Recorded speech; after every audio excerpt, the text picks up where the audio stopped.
प्रश्न ये कह रहा है कि यदि क्रोध ईश्वर ने दिया है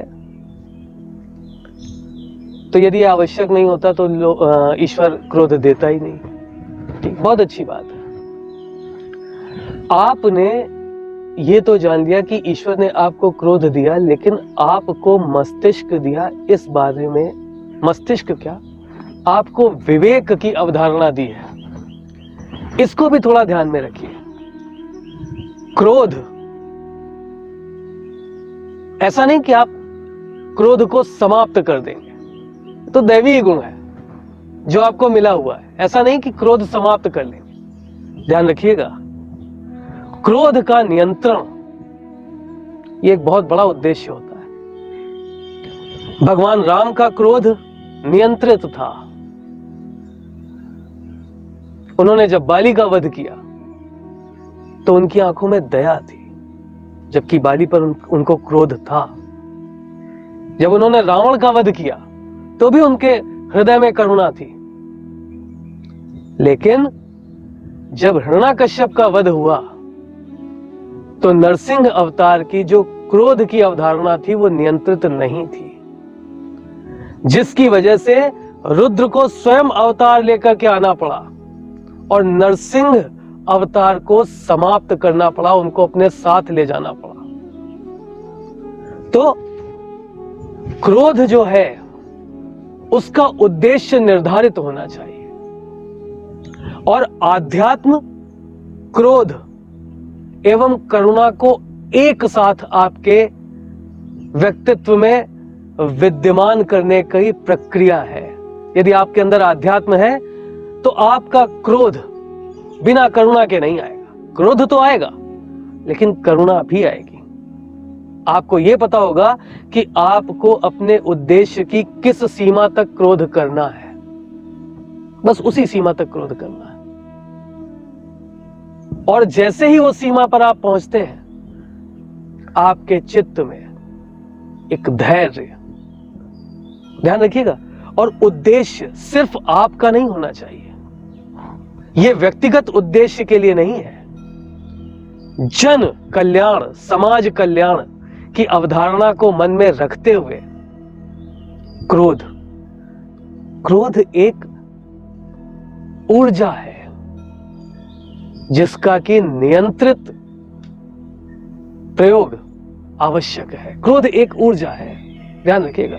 जब कभी भी आपको किसी पर क्रोध आए तो आप सबसे पहले इस बात पर विवेचना करें कि कहीं आपका व्यक्तिगत प्रयास तो नहीं है।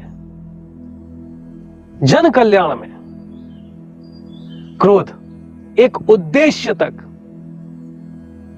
चलता है, और आध्यात्म क्रोध और करुणा को एक साथ धारण करवाती है।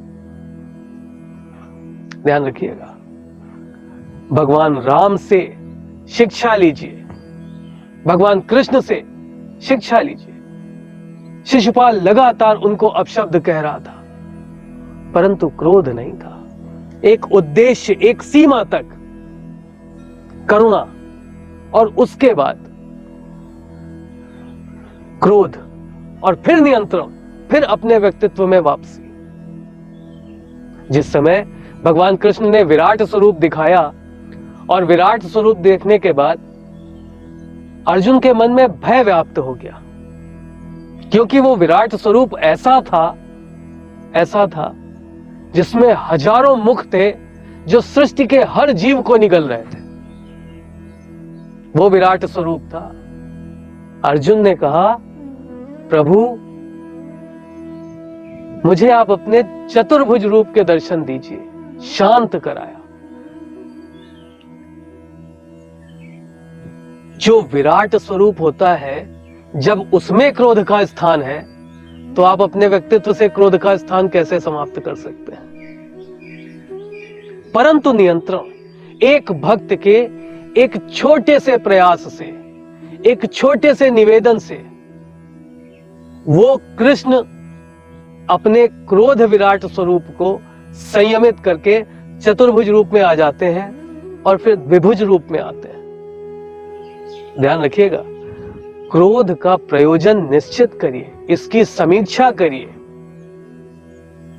और कभी कभी हमें क्रोध जो करना पड़ता है उसका एक बहुत, मैं आपको सकारात्मक दृष्टिकोण भी बताता हूं। क्रोध जो है कभी कभी अनुशासन स्थापित करने के लिए आवश्यक हो जाता है। बस वो एक प्रयास होना चाहिए कि आप दिखाएं कि आप क्रोध में हैं। आप क्रोध करें ना, क्योंकि क्रोध करते ही विवेक का नाश प्रारंभ हो जाता है। आप सिर्फ दिखाएं कि आपको क्रोध आ रहा है, इससे अनुशासन स्थापित करने में फायदा मिलता है। आपको अनुशासन स्थापित करने में बहुत लाभ मिलेगा। छोटे छोटे बच्चों को हम क्रोध का जिस तरीके से एक आडंबर करके दिखाते हैं कि अभी तुम दंड के भागी हो जाओगे, उसी प्रकार से क्रोध की अवधारणा को एक नियंत्रित स्थिति में चलाकर अनुशासन स्थापित कीजिए। क्रोध को व्यक्तित्व पे हावी मत होने दीजिए। और यदि ऐसा होता है तो आप सिर्फ एक काम करिए। यदि आपको, जो मैंने पहले कहा, जैसे ही क्रोध आए प्रयास करिए कि अपने क्रोध स्वरूप में या तो आप दर्पण देख लें और या फिर अपने क्रोधी स्वरूप की अपने मोबाइल पे एक फोटो खींच लें और बार बार उसको देखें दिन में कि जब मुझे क्रोध आता तो मैं ऐसा दिखता हूं।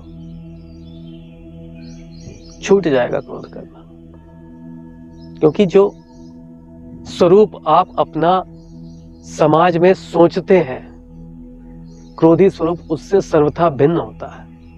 वो आप नहीं होते हैं, वो नकारात्मकता होती है। और हम स्वयं को हमेशा एक सकारात्मक व्यक्तित्व समझते हैं। हमको लगता ही नहीं कि हम कभी गलत हैं। और एक बार अपना जरा क्रोध का स्वरूप देख करके देखिए। घर में छोटे छोटे बच्चों से कह दीजिए कि जब हमको क्रोध आए तो हमारा एक वीडियो बना लेना। हम देखना चाहते हैं कि क्रोध करते समय हम कैसे दिखते हैं। ध्यान रखिएगा, आप क्रोध के समय कभी भी अच्छे नहीं दिखते।